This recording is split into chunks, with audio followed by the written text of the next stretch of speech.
আসসালামু আলাইকুম সুপ্রিয় শিক্ষার্থীবৃন্দ এবং চাকরি প্রত্যাশী যোদ্ধারা, আশা করি আপনারা সবাই ভালো আছেন, সুস্থ আছেন।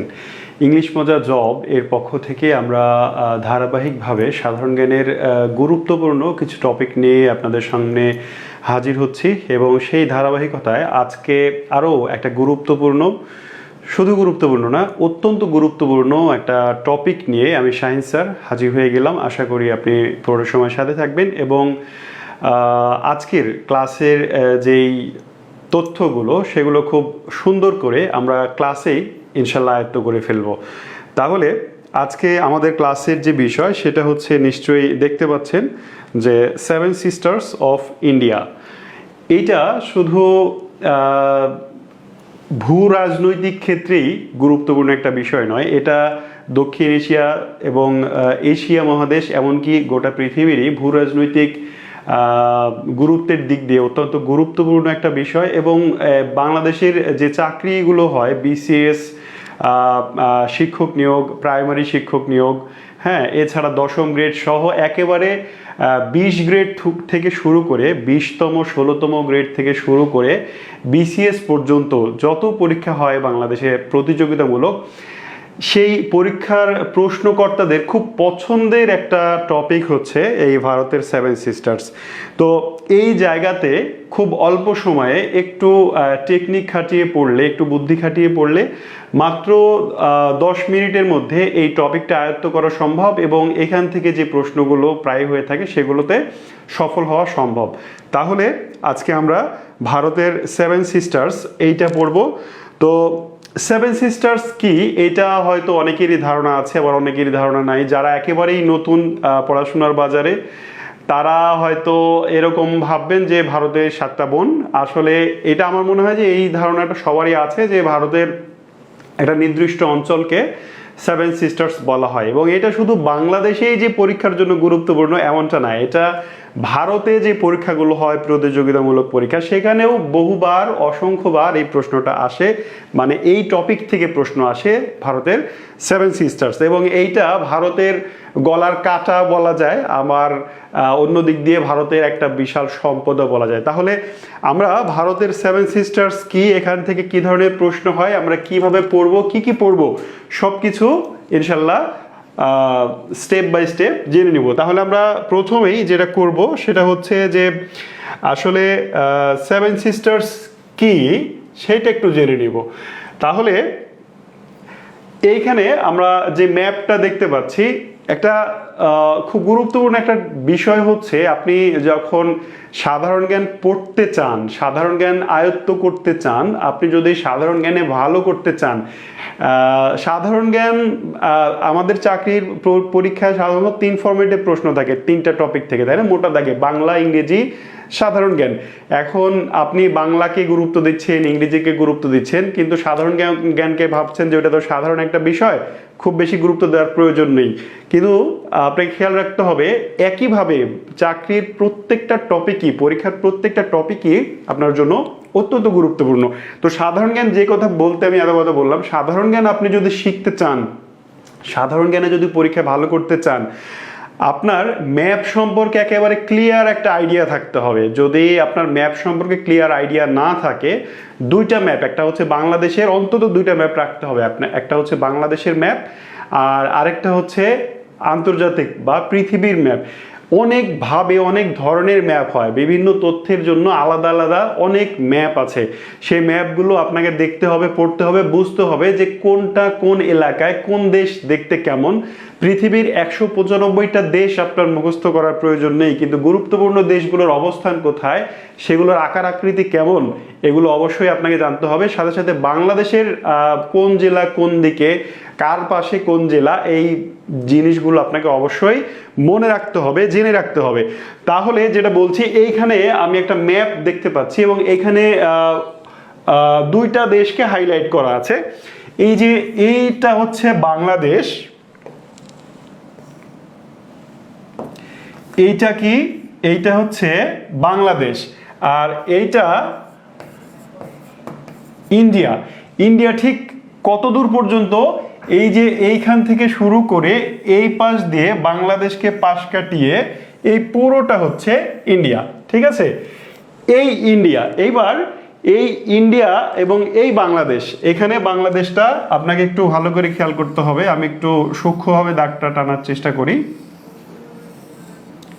এই যে লাল দাগ দিলাম, ঠিক এখানেও আমি একটু দাগটা স্পষ্ট করে দেওয়ার চেষ্টা করি। এইখানে দেখেন, এই যে বাংলাদেশের এবং ইন্ডিয়া, এই যে এই পাশটা, ইন্ডিয়ার এই পাশে যাওয়ার জন্য এটা হচ্ছে ইন্ডিয়ার বড় অংশ, মূল ভূখণ্ড, আর এই জায়গাটা হচ্ছে তুলনামূলক ছোট একটা অংশ। তো এই অংশে যাওয়ার জন্য বাংলাদেশ এবং নেপালের মাঝে ছোট একটা জায়গা আছে, যেটাকে চিকেন স্নেক বলে, এটা আমি পরে বলবো। তো এই যে ভারতের এই দিকটা কোন দিক হবে একটু খেয়াল করতে হবে। আমি এর আগের ক্লাসে বলেছি, ম্যাপের উপরের দিকটা অবশ্যই সবসময় উত্তর হয়, তাহলে নিচেরটা কি হয়, দক্ষিণ হয়। তাহলে এই পাশটা কি হয় বলেন তো? এই পাশটা হয় পূর্ব, এবং এই পাশটা হয়, মানে ম্যাপের এই পাশটা হয় পশ্চিম। এইবার সেভেন সিস্টার্স কি সেটা আমি আপনাকে বলছি। এখানে বাংলাদেশ আর এটা ইন্ডিয়া। এবার বাংলাদেশের এই পাশে, এই পাশ কোন পাশ, অথবা বাংলাদেশ আপনি বাদ দেন, ভারতের উত্তর পূর্ব এই কর্নারটা কোন দিকে? এইটা হচ্ছে মূল ভারত, আর এটা হচ্ছে ভারতের আরেকটা অংশ। ভারতের উত্তর পূর্ব, মানে এই জায়গাটাতে 7টা রাজ্য আছে, 7টা রাজ্য বা প্রদেশ আছে। এই 7টা রাজ্য বা প্রদেশকে একসাথে বলা হয় সেভেন সিস্টার্স। আমি আরেকবার বলি, ভারতের উত্তর পূর্ব অঞ্চলে 7টি রাজ্য বা প্রদেশ একসাথে বোঝাতে সেভেন সিস্টার্স এই শব্দটা ব্যবহার করা হয়। এবার এই ছোট ম্যাপ থেকে আমরা একটু বড় ম্যাপে যাব। এই 7টা রাজ্য আসলে কি কি সেটা এবার দেখব। আশা করি সেভেন সিস্টার্স কি এটা বুঝেছেন, যে ভারতের উত্তর পূর্ব অঞ্চলের যে 7টি প্রদেশ, সেই 7টি প্রদেশকে একসাথে সেভেন সিস্টার্স বলা হয়। এই ম্যাপটা কিন্তু ওই ম্যাপেরই বড় একটা ভার্সন। দেখেন, এই যে এইটা বাংলাদেশ, যেই বাংলাদেশটা আমি আলাদা করেছিলাম এখানে, এইটা হচ্ছে বাংলাদেশ, ঠিক আছে। এই বাংলাদেশ থেকে এই পাশে ভারতের 7টা অঙ্গরাজ্য আছে। কি কি আমরা এখানে দেখি, এটা হচ্ছে অরুণাচল প্রদেশ, এটা হচ্ছে আসাম প্রদেশ। আমি একটু মার্কিং করব আমরা। এটা হচ্ছে নাম্বার 1, এটা হচ্ছে 2, এটা হচ্ছে 3। এটার নাম কি? মেঘালয়। এই যে এখানে আরো দিয়ে লেখা আছে, এটা হচ্ছে মেঘালয়, ঠিক আছে। 4 হচ্ছে আমরা এইটাতে দিব ত্রিপুরা, এটা হচ্ছে 5, এটা হচ্ছে 6, এবং এটা হচ্ছে 7, ঠিক আছে। এই যে 7টা অঙ্গরাজ্য, ভারতের উত্তর পূর্বাঞ্চলের 7টা অঙ্গরাজ্য, সেই 7টা অঙ্গরাজ্যকে একসাথে বলা হচ্ছে সেভেন সিস্টার্স। তো সেভেন সিস্টার্স বলার কারণ কি? ভারতের এই যে 7টা অঙ্গরাজ্য, আমি আগের ম্যাপটাতে যাই, ভারতের এই 7টা অঙ্গরাজ্যের 7টার মধ্যে অমিল আছে কয়েকটা জায়গায়। অনেকে মনে করেন যে এই 7টা রাজ্যের ভাষা একই রকম, এই 7টা রাজ্যের ধর্ম একই রকম, কালচার একই রকম। আসলে না। ভারতের এই পাশে যে 7টা অঙ্গরাজ্য, আমি ওই ম্যাপে যেটা দেখালাম এইখানে, এই 7টা অঙ্গরাজ্যের, যেমন ধরেন অরুণাচল প্রদেশের এক ধরনের ভাষা, এক ধরনের সংস্কৃতি, ঠিক আসামের আরেক ধরনের ভাষা, আরেক ধরনের সংস্কৃতি বা ধর্ম আলাদা। তাহলে এইখানে যে আলাদা 7টি রাজ্য, সেই রাজ্যের ভাষা আলাদা, সেই রাজ্যগুলোর সংস্কৃতি আলাদা, সেই রাজ্যগুলোর ধর্মও অনেকটা আলাদা। কিন্তু তারপরেও একসাথে কেন সেভেন সিস্টার্স বলা হচ্ছে? বলার কারণ হচ্ছে যে ধর্ম, ভাষা এবং সংস্কৃতি, এই 3টা বিষয়ে এই রাজ্যগুলোর মধ্যে অমিল থাকলেও অর্থনীতি, প্রথম হচ্ছে ভৌগোলিক অবস্থান, ভৌগোলিক বৈচিত্র্য এক। কিরকম? এই 7টা অঙ্গরাজ্যই পাহাড় পর্বত বেষ্টিত। ভারতের এই যে 7টা অঙ্গরাজ্য সেভেন সিস্টার্সের, এই 7টা অঙ্গরাজ্যই পাহাড় বিশিষ্ট।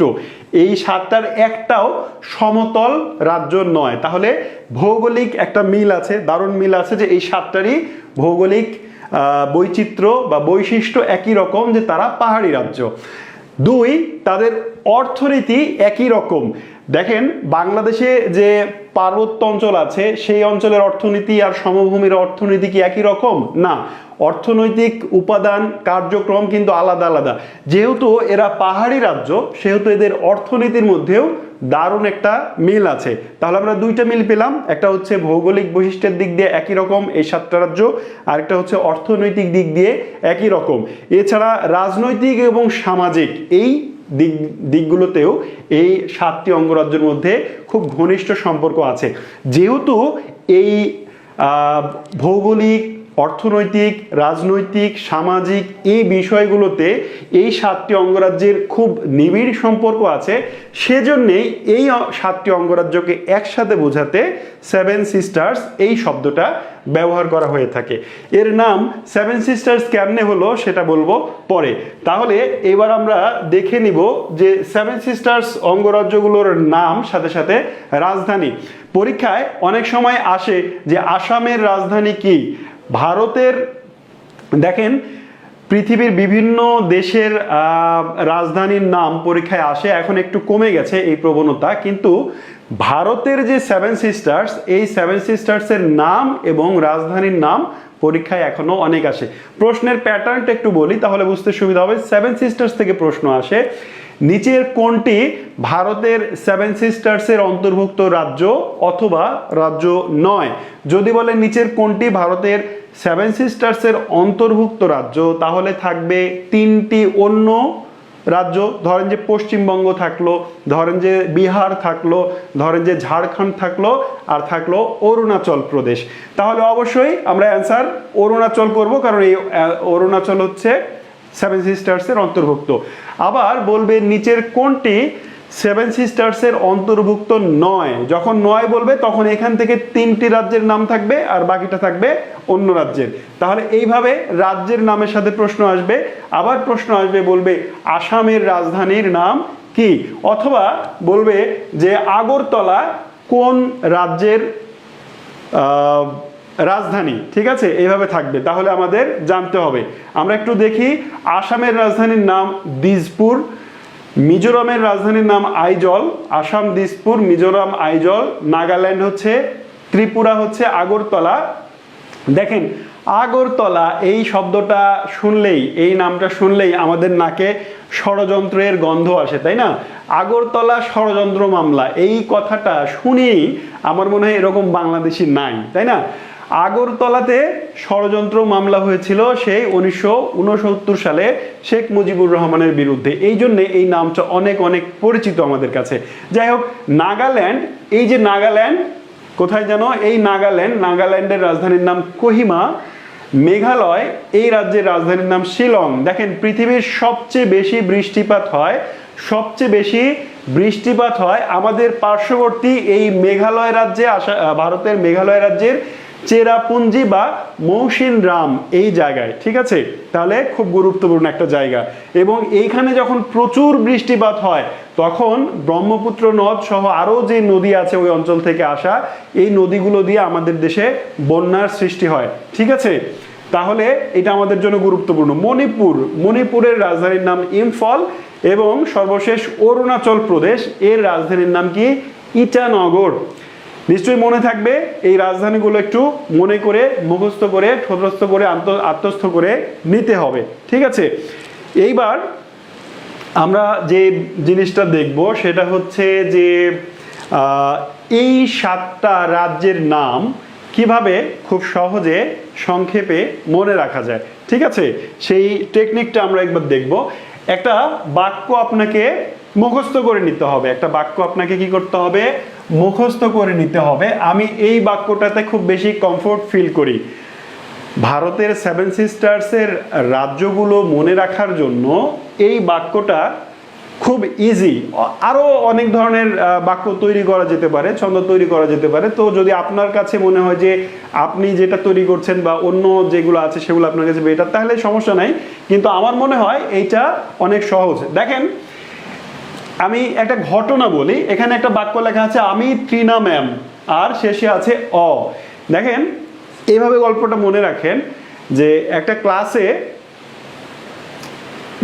একজন ম্যাডাম, যাকে আমরা ম্যাম বলি, তিনি হয়তো আসলেন এবং সেখানে কাউকে দেখলেন বা কারো আওয়াজ শুনলেন অথবা ধরেন যে তিনি তার রুমে বসে আছেন এবং বাইরে একজন নক করছে, একজন স্টুডেন্ট কি করছে, নক করছে। তখন ম্যাডাম তাকে জিজ্ঞেস করলো কে, তখন ওই স্টুডেন্ট সে বলল আমি ত্রিনা ম্যাম, মানে আমি, এবং ওই মেয়েটার নাম ত্রিনা এবং বলছে ম্যামকে সম্বোধন করে বলছে ম্যাম আমি ত্রিনা ম্যাম। তখন ম্যাডাম কি বলছেন, ও, ঠিক আছে, তাহলে আমি ত্রিনা ম্যাম, আর ম্যাডাম বলছেন ও। এই যে আমি ত্রিনা ম্যাম ও, এইটার মাধ্যমে আমরা সেভেন সিস্টার্সের 7টি রাজ্যকে খুব সহজে মনে রাখতে পারি। আমরা এই পাশ থেকে দেখি, মিলাই একটু। আসাম, এটা হচ্ছে আসাম। এই আ মানে হচ্ছে আসাম, আমির আ মানে আসাম। এই মি মানে হচ্ছে মিজোরাম, ঠিক আছে। ত্রি মানে হচ্ছে ত্রিপুরা, না মানে হচ্ছে নাগাল্যান্ড, মে এইটার অর্থ হচ্ছে মেঘালয়, আর মেমের ম হচ্ছে মণিপুর, এবং সর্বশেষ ম্যাডাম যে বলল তার মানে অরুণাচল। এই জিনিসটা ভালো করে আত্মস্থ করবেন, মুখস্থ করে নেবেন। আশা করি এই নামগুলো নিয়ে আপনার আর সমস্যা হবে না।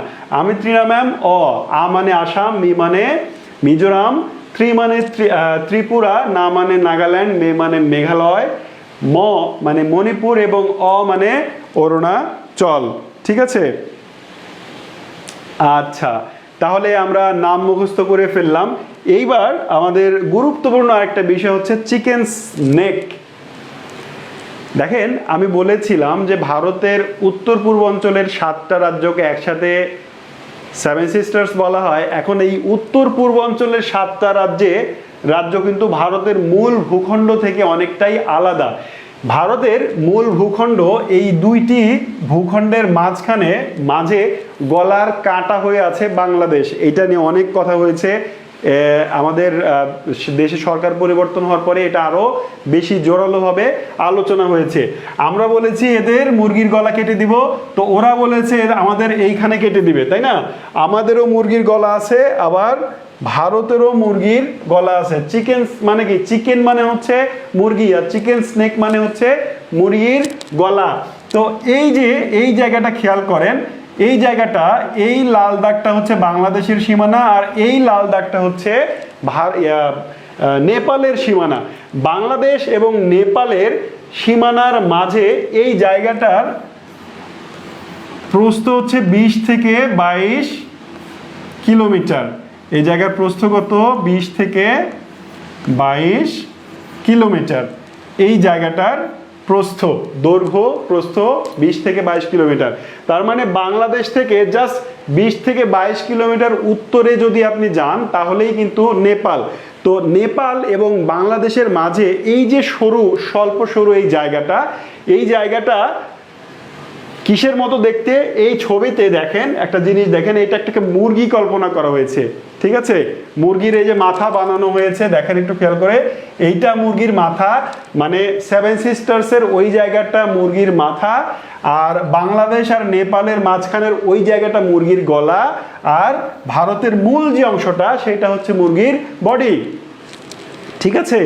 এই জন্যে এই জায়গাটাকে, মানে যে সরু জায়গা, মুরগির গলা যেমন মাথা এবং বডিকে এই সরু গলা যেমন একত্র করে, কানেক্ট করে রাখে, ঠিক একইভাবে বাংলাদেশ এবং নেপালের মাঝখানের এই 20 থেকে 22 কিলোমিটার সরু এই জায়গাটা ভারতের উভয় অংশকে যুক্ত করেছে। এই জায়গাটাকে বলা হচ্ছে চিকেন স্নেক। আমি বিষয়টা আপনাকে আরেকটু ভালোভাবে বোঝাই। এই ম্যাপে দেখেন, আমি একটু বড় করি ম্যাপটা, চিকেন স্নেক বুঝতে পারবেন আরো সহজে। এই যে বাংলাদেশ, একটু খেয়াল করেন, এই যে বাংলাদেশ এইটা, আর এইটা হচ্ছে নেপাল। এই যে মাঝখানের যে জায়গাটা সরু, সেইটাই হচ্ছে চিকেন স্নেক। এইটা, হ্যাঁ, এই জায়গাটাকে বলা হচ্ছে চিকেন স্নেক। এখন এখান থেকে প্রশ্ন আসে কি কি? এই চিকেন স্নেকের আরেকটা নাম আছে শিলিগুড়ি করিডোর। এর আরেকটা নাম কি? শিলিগুড়ি করিডোর। শিলিগুড়ি করিডর এরই আরেক নাম হচ্ছে চিকেন স্নেক। আশা করি বোঝাতে পেরেছি। তাহলে এই হচ্ছে আমাদের চিকেন স্নেক, এই হচ্ছে শিলিগুড়ি করিডর, এই হচ্ছে সেভেন সিস্টার্স। এইবার সেভেন সিস্টার্স এই নামটা আসলে দিল কে? হ্যাঁ, সেভেন সিস্টার্স নামটা কোত্থেকে আসলো, কে দিল, এই বিষয়ে একটু কথা বলবো। এটাও জানা অত্যন্ত জরুরি। দেখেন এখানে যে ব্যক্তির ছবি দেখতে পাচ্ছেন, ওনার নাম হচ্ছে জ্যোতিপ্রসাদ সাইকিয়া। কি নাম? জ্যোতিপ্রসাদ সাইকিয়া। তিনি 1972 সালের 21 জানুয়ারি টাইমস অফ ইন্ডিয়া, এই Jyotiprasad Saikia Times of India এই পত্রিকার সাংবাদিক ছিলেন। কোথাকার সাংবাদিক? ত্রিপুরা রাজ্যের, ত্রিপুরার যে আগরতলা সেইখানকার এই যে টাইমস অফ ইন্ডিয়া এই পত্রিকার সাংবাদিক বা প্রতিনিধি ছিলেন। এবার 1972 সালের 21 জানুয়ারি তিনি একটা রিপোর্ট দেন। যেহেতু তিনি সাংবাদিক, তাকে তো সংবাদ লিখতে হয়, রিপোর্ট করতে হয়। তো একটা রিপোর্টে তিনি সর্বপ্রথম ভারতের এই 7টি রাজ্যকে একসাথে বোঝাতে সেভেন সিস্টার্স এই নামটি ব্যবহার করেছিলেন। তাহলে আমরা কি বুঝলাম? জ্যোতিপ্রসাদ সাইকিয়া তিনি ভারতের টাইম অফ ইন্ডিয়া এই পত্রিকার ত্রিপুরার সাংবাদিক ছিলেন এবং তিনি 1972 সালে যখন আমরা স্বাধীন হই, স্বাধীনতা অর্জন করি, ঠিক তার পরের বছর মানে 72-এর জানুয়ারিতে 21 জানুয়ারি তিনি এই সমগ্র 7টি রাজ্যকে একসাথে বোঝাতে সেভেন সিস্টার্স এই নামটি ব্যবহার করলেন। এই হচ্ছে মোটামুটি সেভেন সিস্টার্স থেকে জানার তথ্য। তাহলে আরেকবার আমরা বিষয়টা সামারাইজ করব। সেভেন সিস্টার্স কি? সেভেন সিস্টার্স হচ্ছে ভারতের উত্তর পূর্ব অঞ্চলের যে 7টি অঙ্গরাজ্য আছে তাকে আমরা বলছি একসাথে সেভেন সিস্টার্স। এর নামকরণ কে করেছিলেন? এর নামকরণ করেছিলেন জ্যোতিপ্রসাদ সাইকিয়া 1972 সালে এবং এরপর থেকে এই অঞ্চলটা সেভেন সিস্টার্স নামেই পরিচিত। এই সেভেন সিস্টার্সের 7টা রাজ্যের নাম হচ্ছে, বললাম একটা বাক্য আমি, ত্রিনাম্যাম আসাম, মিজোরাম, ত্রিপুরা, নাগাল্যান্ড, তারপরে হচ্ছে মেঘালয়, মণিপুর এবং অরুণাচল, এবং এদের রাজধানীর নাম আমরা জানলাম। তাহলে রাজধানীর নামটা একটু জেনে নিব। এরপরে আমরা জানলাম যে আরেকটা জিনিস আসলে জানার দরকার, সেটা হচ্ছে যে বাংলাদেশের সাথে সীমানা আছে, বাংলাদেশের সাথে সীমানা আছে এইরকম রাজ্য কয়টি? বাংলাদেশের সাথে সীমানা আছে এইরকম সেভেন সিস্টার্সের কয়টি রাজ্য, সেটা আমাদের দেখা জরুরি। একটু দেখি। এইটা হচ্ছে বাংলাদেশ, আসলে সেভেন সিস্টার্স শুরু হয়েছে এখান থেকে। তাহলে আমরা এইখানে একটু সীমানা টানবো, এইখানে একটু সীমানা টানবো এই পর্যন্ত। দেখেন তো আসামের সীমানা আছে এখানে, তাহলে 1 নাম্বার আসামের সীমানা এইখানে এবং এইখানে বাংলাদেশের সঙ্গে জুড়ে আছে। 2 নাম্বার হচ্ছে মেঘালয়, এই মেঘালয়ের সীমানা বাংলাদেশের সাথে আছে। 3 নাম্বার হচ্ছে ত্রিপুরা, ত্রিপুরার সীমানাও বাংলাদেশের সাথে আছে। এবং নাম্বার 4 মণিপুর, এই যে মণিপুর, মণিপুরের সীমানাও বাংলাদেশে আছে। তার মানে ভারতের যে 7 বোন, এই 7 বোনের মধ্যে বাংলাদেশের গায়ে গা ঠেকিয়ে 4 বোনের অবস্থান। সেই 4 বোনের নাম কি? আসাম, মেঘালয়, ত্রিপুরা এবং মিজোরাম। এই 4টি রাজ্য বাংলাদেশের সঙ্গে সীমানাযুক্ত। পরীক্ষায় অনেকবার এসেছে যে নিচের কোন রাজ্যটি, সেভেন সিস্টার্সের কোন রাজ্যটি সীমানা বাংলাদেশের সাথে আছে অথবা নেই, এভাবে প্রশ্ন আসে। তাহলে আমরা এটাও জেনে ফেললাম। এইবার লাস্ট ওয়ান হচ্ছে আমরা পড়েছিলাম চিকেন স্নেক বা মুরগির গলা, অর্থাৎ ভারতের মূল ভূখণ্ডের সাথে যে সরু ভূখণ্ড দিয়ে এই 7টি রাজ্য ভারতের মূল ভূখণ্ডের সঙ্গে যুক্ত আছে সেই জায়গাকে বলা হয় চিকেন স্নেক। এর দৈর্ঘ্য 20 থেকে 22 কিলোমিটার এবং এইটার আরেকটা নাম হচ্ছে শিলিগুড়ি করিডর। আশা করি সেভেন সিস্টার সম্পর্কে সকল কনফিউশন দূর হয়েছে। যে তথ্যগুলো বললাম সেভেন সিস্টার সম্পর্কে, এই তথ্যগুলোই এনাফ, এর বাইরে পরীক্ষায় আর কিছু আসে না, ইনশাল্লাহ আসবে না। তাহলে আজকে এই পর্যন্তই। আবারও আগামী দিনে কথা হবে, দেখা হবে আরও একটি গুরুত্বপূর্ণ টপিক নিয়ে। ততক্ষণ পর্যন্ত সবাই ভালো থাকুন। আল্লাহ হাফেজ।